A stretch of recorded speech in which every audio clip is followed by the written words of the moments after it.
welcome back to another YouTube video, and in this video I'll be showing you guys how to fix Chase Mobile when it freezes or becomes unresponsive.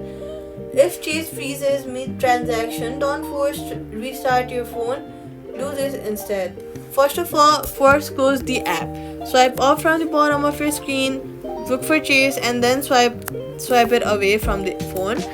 After that, clear cache on Android. If you're on iPhone, restart it, or head over to your settings app, go to general, go to iPhone storage, scroll down, find Chase, and then offload the app.